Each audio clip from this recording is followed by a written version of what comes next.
आवा और रामायण के सुनिया ज्ञानी वैज्ञानी भैया दीदी दाई मन ला और नवा नवा युवा साथी मन ला भाई पंचम दास मानिकपुरी और हमार मानस परिवार के ग्राम सुलवनी के ओर ले सादर नमस्कार, राम जय जोहार। पहली बंदौ जन्म देवैया दूजे गुरु गोविंद ला, तीजे संत समाज ला बंदौ सब मिल देहु आशीष ला। लखन सिया राम चंद्र की जय। वक्रतुंड महाकाय सूर्यकोटि संप्रभ निर्विघ्नं कुरु मे देव सर्वकार्येषु सर्वदा। बोली लखन सिया राम चंद्र की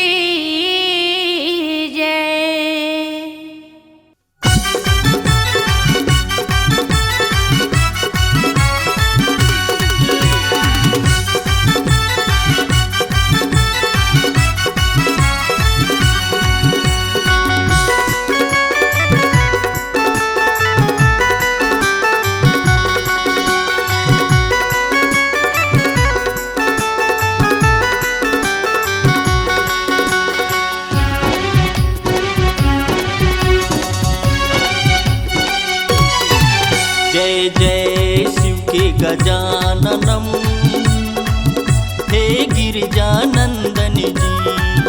जय जय शिव के गजाननम, हे गिरिजानंदन जी। और चरण के मैं अभिलाषी, मैं हूँ प्यासी, बिनती सुन ले जी।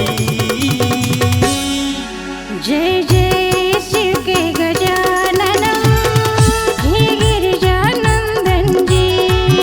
जय जय शिव के गजाननम, हे गिरिजानंदन जी।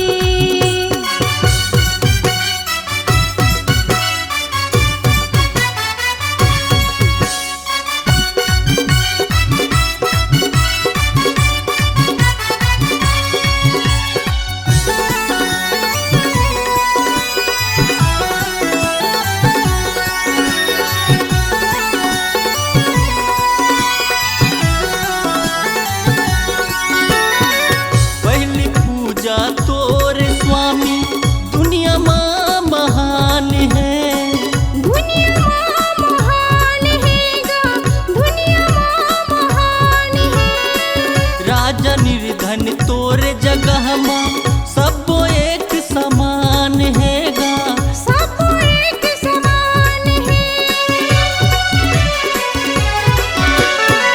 पहली पूजा तोर स्वामी दुनिया माँ महान है। दुनिया माँ महान है गा, दुनिया माँ महान है।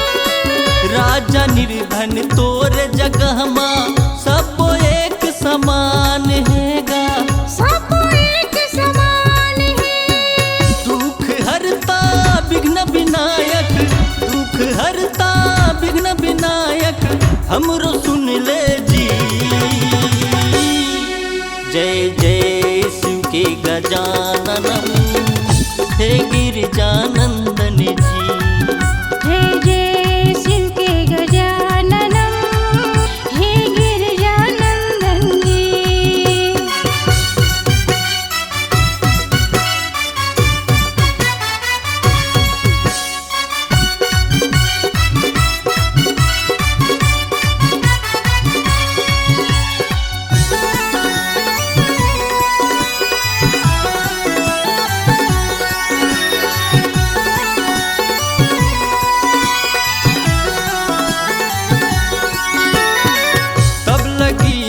परखू भाई सहु दुख कंद मूल फल खाई, सहु दुख कंद मूल फल खाई, सहु दुख कंद मूल फल खाई। राज राजा निर्धन तोरे जगह माँ सब एक समान हैगा, सब एक समान है। जामवंत के बचन सुहाए, सुनि हनुमंत हृदयत भाए, सुनि हनुमंत हृदयत भाए, सुनि हनुमंत हृदयत भाए। तब लगी मोहि परखे हो तुम्हारे, सही दुख कंदमूल फल खाए, सही दुख कंदमूल फल खाए। दुख हरता विघ्न विनायक, दुख हरता विघ्न विनायक, हमरो सुन ले जी। जय जय शिव के गजाननम, हे गिरिजानंदन जी। जय जय शिव के गजाननम, हे गिरिजानंदन जी।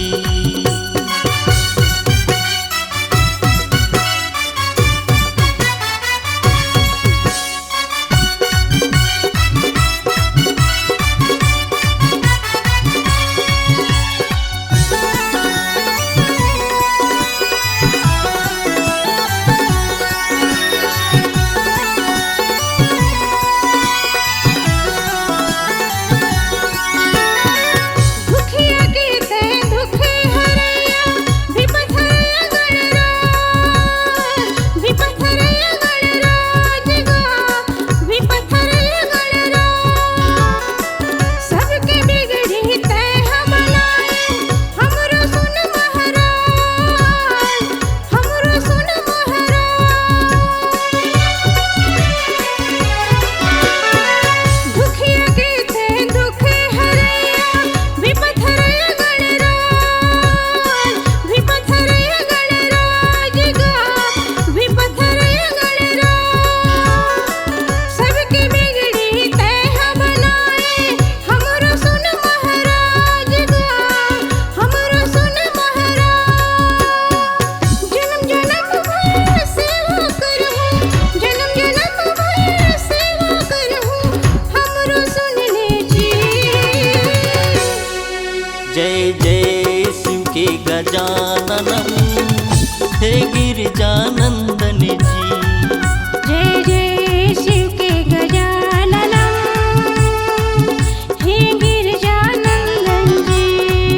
जय जय शिव के गजाननम, हे गिरिजानंदन जी।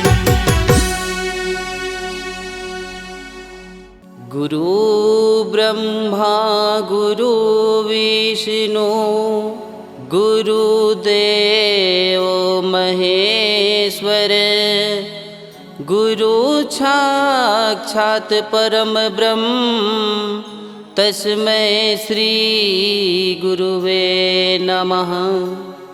मानस प्रेमी श्रोता समाज, मानस पंडाल में बैठे समस्त मानस के धर्म अनुरागी दाई दीदी भाई बहनी, आप सबके पावन युगल चरण कमल में हमार मानस परिवार के दहर ले सादर चरण छू के प्रणाम जाथे, हृदय से स्वीकार करियो।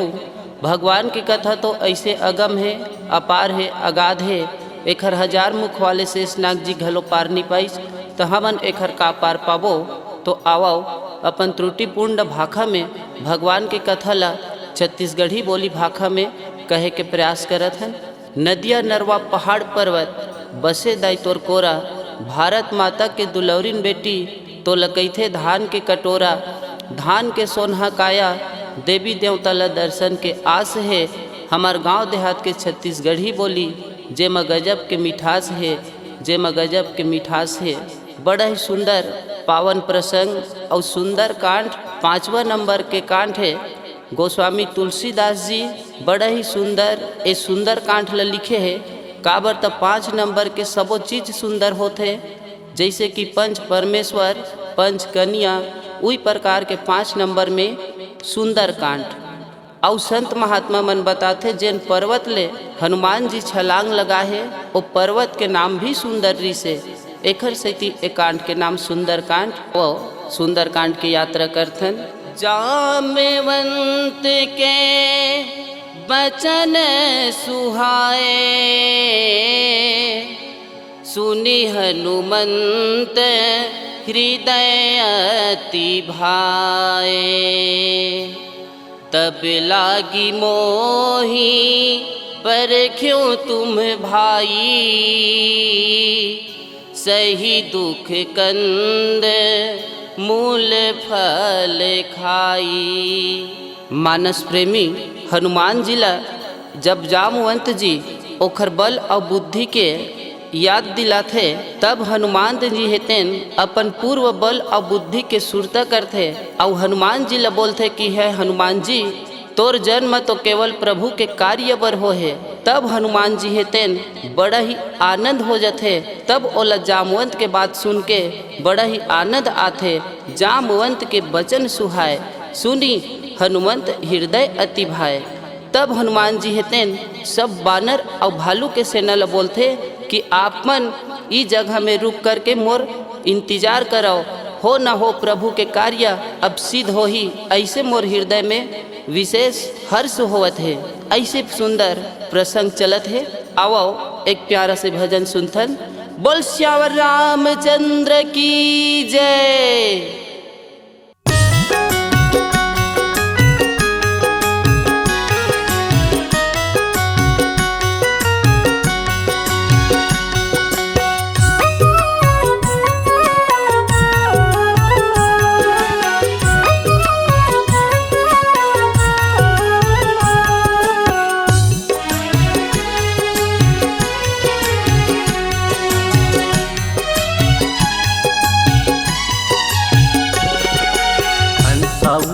जाही छोड़ पिंजरा गा, हंसा उड़ा जाहे छोड़ पिंजरा गा।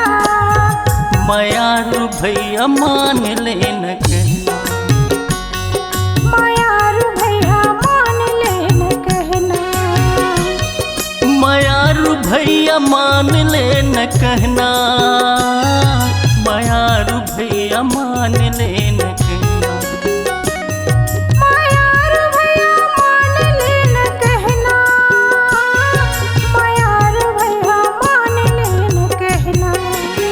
नहाव नहीं है हरहना गा, जाना हाव नहीं है हरहना गा। मयारू भैया मान लेन कहना, जाना हवे नहीं है हरहना गा। मयारू भैया मान लेन कहना।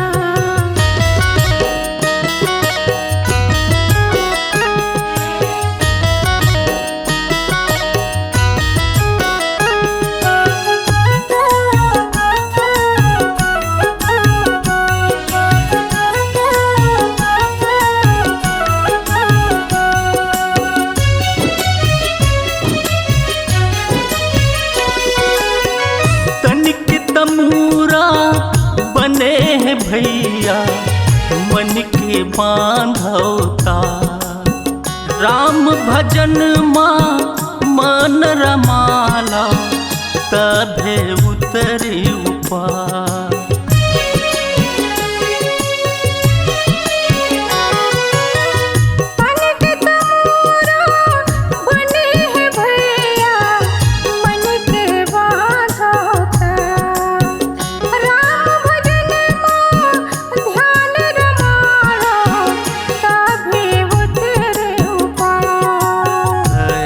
धर्म लतह कर लेगा, रामे भजन लतह कर लेगा। मयारू भैया मान लेन कहना, मयारू भैया मान लेन कहना।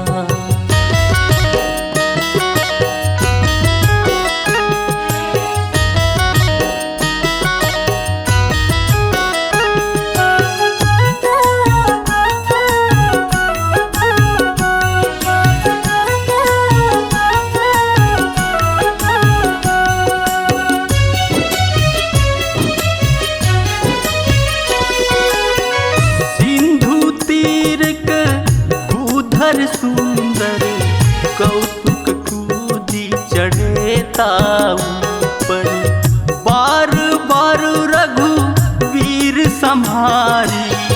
सड़क पवन तनय बल भारी,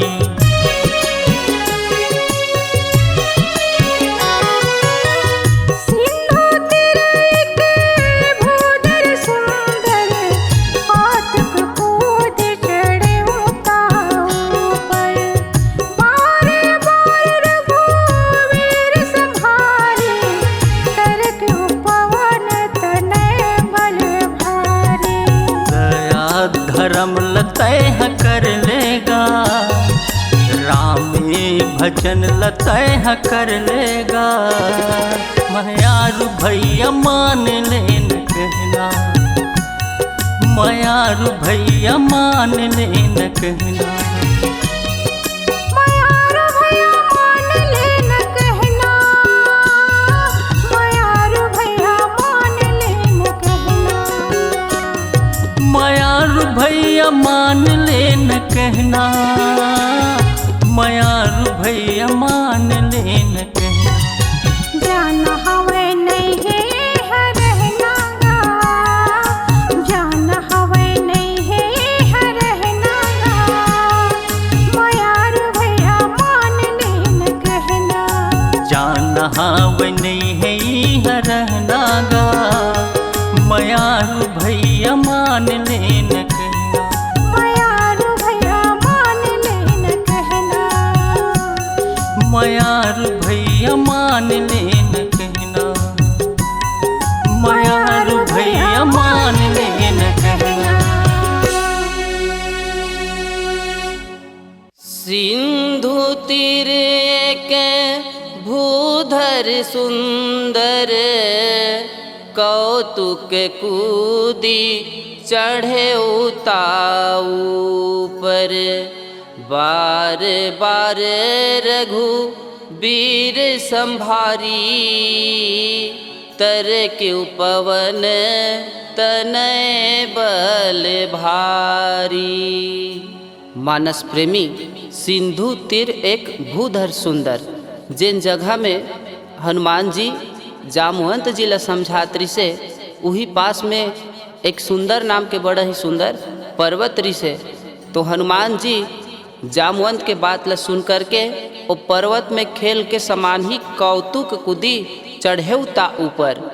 खेल खेल में ही पर्वत में चढ़ गए और पर्वत में चढ़ के बड़ा ही जोरदार जयकारा लगाते।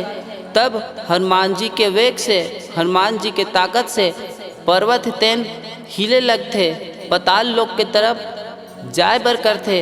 तब प्रभु राम हितौन अपन दोनों हाथ से वो पर्वत ला संभाले है। तो वही ला संत महात्मा मन बताते, बार बार रघुबीर संभारी। तो हनुमान जी के वेग से पर्वत हेतेन डोले लगी।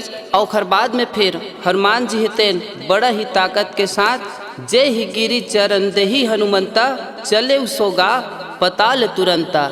हनुमान जी वेग से चलते, तब सुंदर नाम के पर्वत हेतेन पताल लोक में चले जाते। और हनुमान जी हेतेन आगे भारी वेग से जाते। हनुमान जी ला आवत देखते, तब समुद्र जी है मैनाक पर्वत ला आदेश देते, हे मैनाक जी आप हनुमान जी के सहायता के लिए जाओ। काबरता एक समय में पवन पुत्र हनुमान जी के पिताजी आपके सहायता करे रिसे, तो ये अवसर आप ला बार बार नहीं मिले। अच्छा आओ संत महात्मा मन बताते, मैनाक पर्वत हेतेन सोने सोन के पर्वत रिसे। तो हनुमान जी के पास में मैनाक पर्वत हेतेन आ करके खड़ा हो जाते। अच्छा आओ बताते संत महात्मा मन, हनुमान जी जैसे पहाड़ के ऊपर ले छलांग लगाई तो सब हंसी उड़ाते कि हनुमान जी हेतेन पर्वत से कूद के पार कैसे हो जाही, समुद्र ले पार कैसे होई। तब बड़ा ही स्वाभाविक से बात है, जब एक किसान मुही के पार ले कूद देते, गांव में अवैया बेंद्रा ए छानी ले ओ छानी गली के पार कूद देते, तो पवन पुत्र हनुमान समुद्र से कूद दी। एमा कोई बहुत बड़े बात नहीं है। तो आओ एक प्यारा से भजन सुनथन, ओखर बाद फिर आगे चर्चा करबो। बोल लखन सिया रामचंद्र की जय।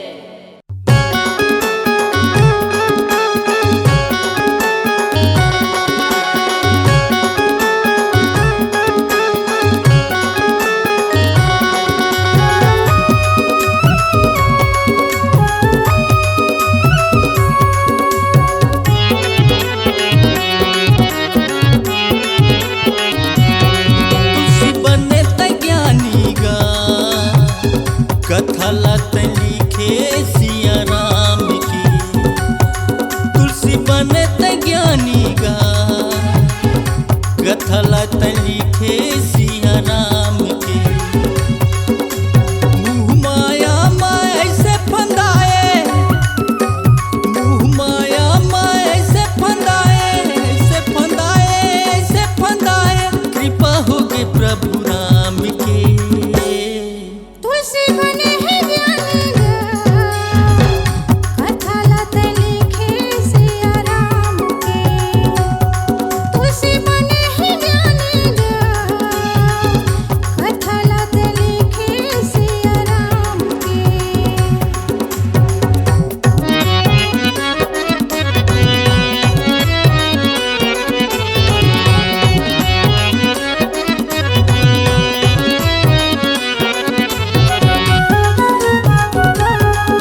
पार लगाए।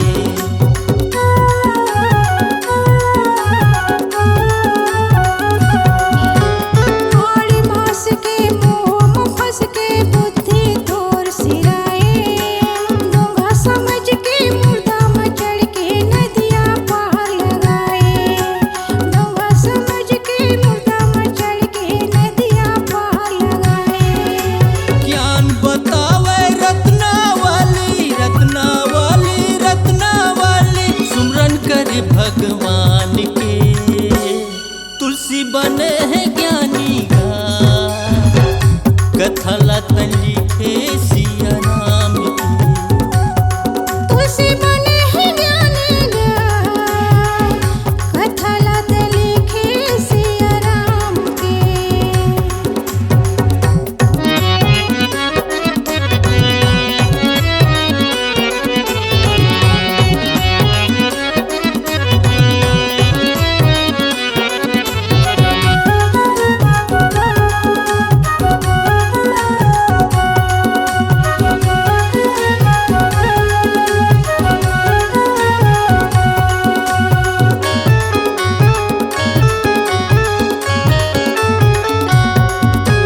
जात पवन सुत देवन देखा, रामा भजो सिया रामा। जाने कहूँ बल बुद्धि विशेषा, रामा भजो सिया रामा।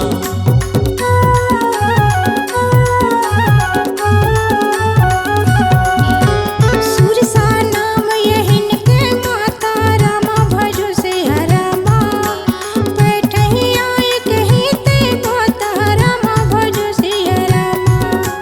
बैठही आए कहीं ते माता, रामा भजो सिया रामा।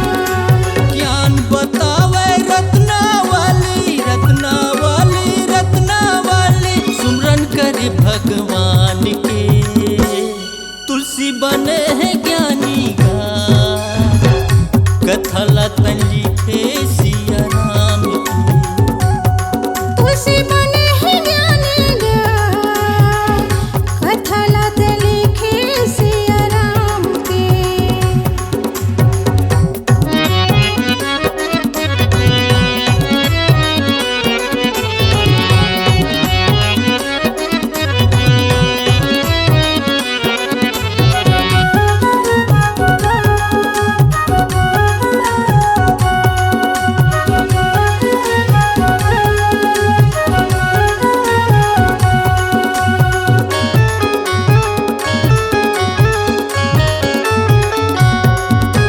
रस्सी समझ के सांपल धर के चढ़ के महल अटरिया, अपन नारी के माया में फंस के ज्ञान पर तोरी परिया।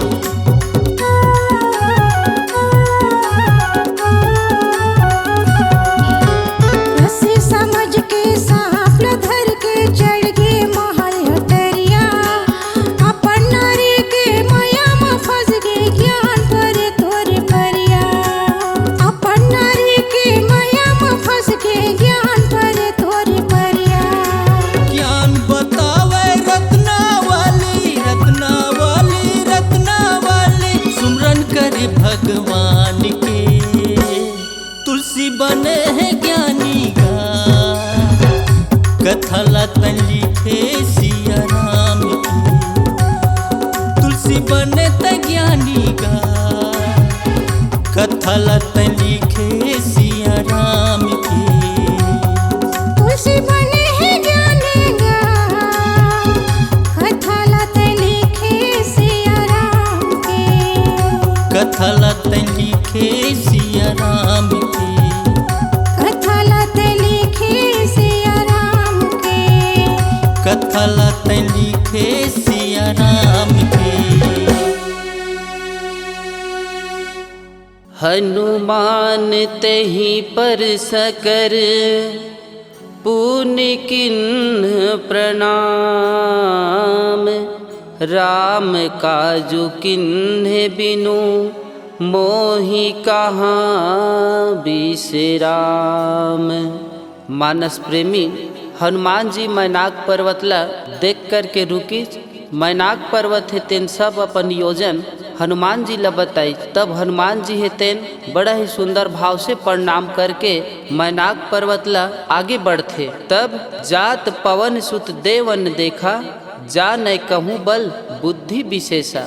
देवता मन विचार लगाते हनुमान जी उतका बड़े लंका में जे निशाचर के नगर है वहाँ जावत है तो ए प्रभु राम के कार्य ला कर पाही कि नहीं कर पाही, ऐसे विचार लगा के सुरसा नाम अहिन के माता पठ आई कहीं तही बाता। तो माता सुरसा ला हनुमान जी के बल और बुद्धि के परीक्षा लेबर भेजते। आओ सुनथन एक प्यारा से भजन के बाद। बोल लखन सिया रामचंद्र की जय।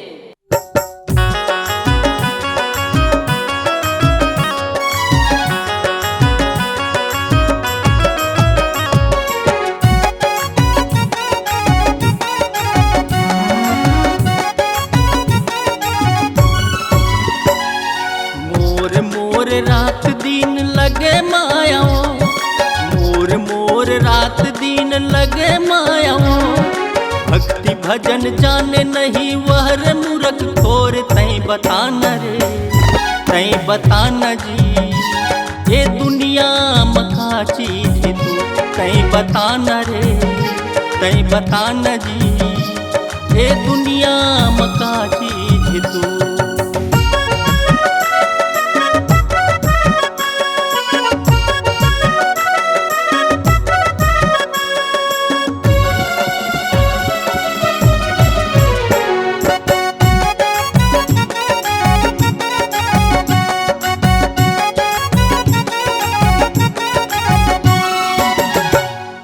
पर के धन ल धन न जाने, ठगी ठगी के खा ठगी ठगी के खा।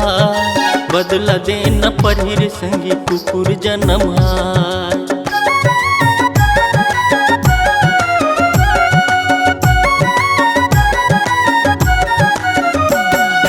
पर के धन ल धन न जाने, ठगी ठगी के खा ठगी ठगी के खा।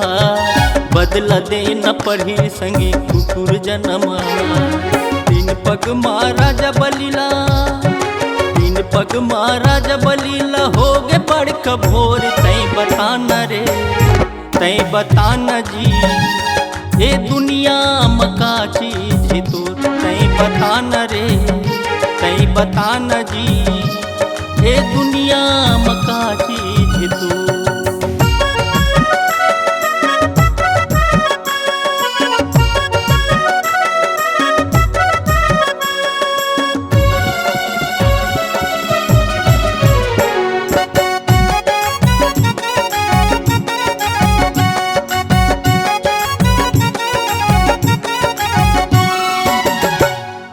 राम नाम ला छोड़ के संगी पर के करे चारी, पर के करे चारी। नसपति माँ मन लगाए तन हो गए बीमारी।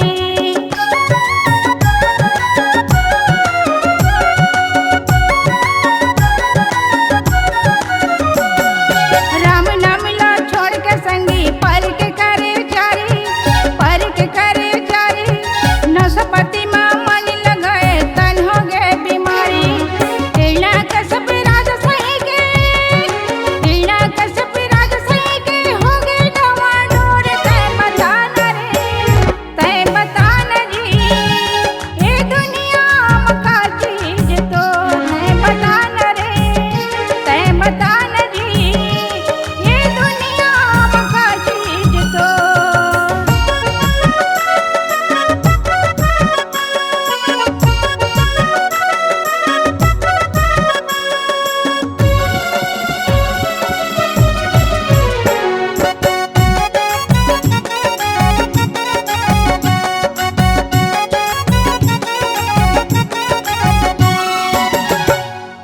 आज सुरन मोहि दिन आहारा। राम भजो सिया राम, राम भजो सिया राम। सुनत बचन कह पवन कुमारा, राम भजो सिया राम।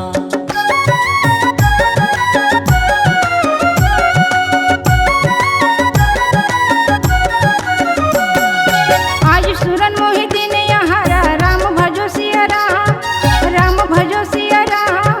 सुनी बचन कह पवन कुमारा, राम भजो सिया राम।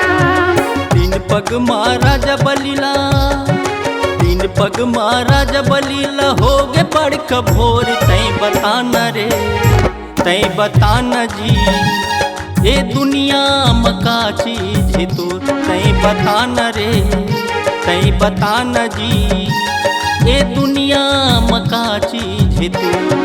मोर मोर रात दिन लगे मायो, भक्ति भजन जाने नहीं वह रे मूर्ख खोर। तई बताना रे तई बताना जी, ये दुनिया मका चीज तो तई बताना रे तई बताना जी, ये दुनिया मका चीज तो। ये दुनिया मका चीज तो, ये दुनिया मका चीज तो, ये दुनिया मका चीज तो, ये दुनिया मका चीज तो। आज सुरंध मोही दिन आहारा, सुनत बचन कहाँ पवन कुमारा। राम काजू करी फिर मैं आवो, सीता कई सुधी प्रभु ही सुनाओ। मानस प्रेमी हनुमान जी जब समुद्र में आगे बढ़त जाते तो माता सुरसा आकर के हनुमान जी ला रोक लेते और कहते आज बड़े ही दिन के बाद, आज सुरन मोही दिन आहारा, आज देवता मन बड़ा कृपा करके मोर ब भोजन की व्यवस्था करे है। तो ये बात ला सुन करके सुनत वचन कहा पवन कुमारा। पवन कुमार हनुमान जी है तेन कहते हे माता राम काजू करी फिर मैं आवऊँ। हे महतारी मैं भगवान के कार्य पर निकले हूँ, मैं प्रभु के काम ल करके वापस आ जाऊँ। जब सीता माता के सुधी ला सीता कई सुधी प्रभु ही सुनाओ। प्रभु श्री राम ला माता सीता के पता बता लूँ, ओखर बाद मैं आपके पास में आ जाऊँ माता। ऐसे हनुमान जी है तेन माता सुरसा से बोलते बोल लखन सिया रामचंद्र की जय। आओ रामायण के सुनैया ज्ञानी वैरागी भैया दीदी भाई मन ला, और हमार नवा नवा युवा साथी मन ला भाई पंचम दास मानिकपुरी हमार मानस परिवार ग्राम सुलौनी की ओर ले सादर प्रणाम राम जय जोहार जात है। जय जय श्री राम।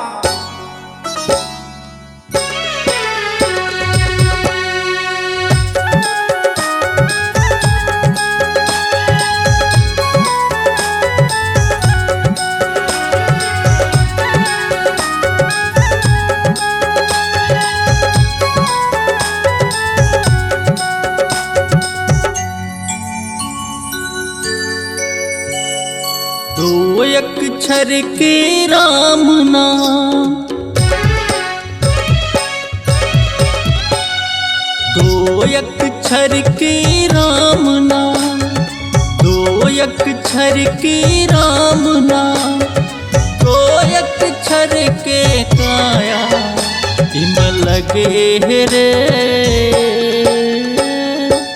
दो अक्षर की छाया इम परे रे,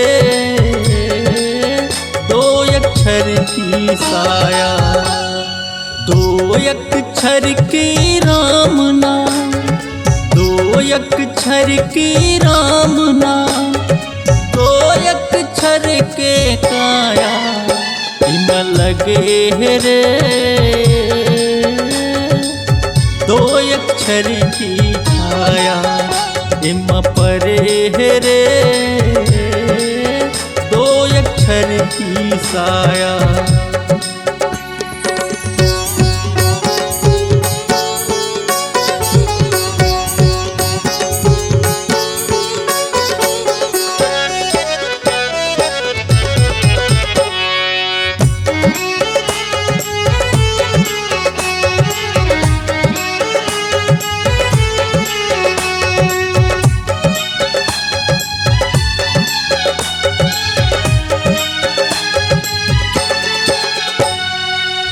जैसे सोनमा चमके सुहागा वैसे तन बर भक्ति। गुरु गोविंद के संगत कर ले तभी मिली मुक्ति।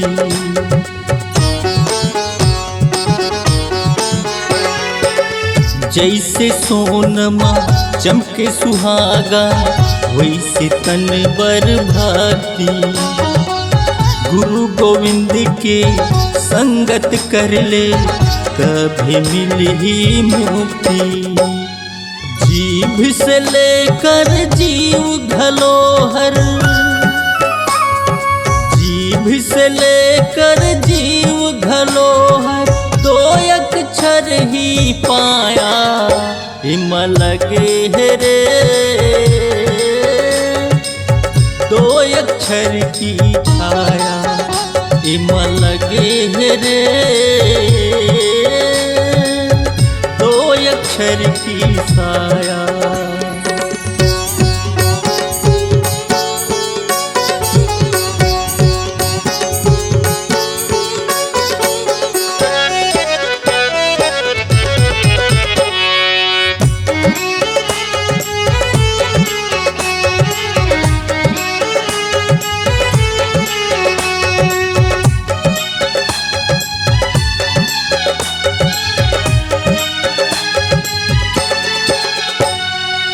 सत्यो जनते ही आनन कीन्हा राम हो सिया रामा।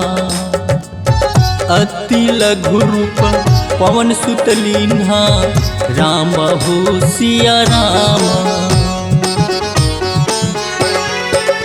जैसे सोनमा चमके सुहागा वैसे तन बर भक्ति। गुरु गोविंद के संगत कर ले तभी मिली मुक्ति। जीभ से लेकर जीव घलोहर, जीभ से लेकर जीव घलोहर दो अक्षर ही पाया। हिम लगे है रे दो अक्षर की छाया।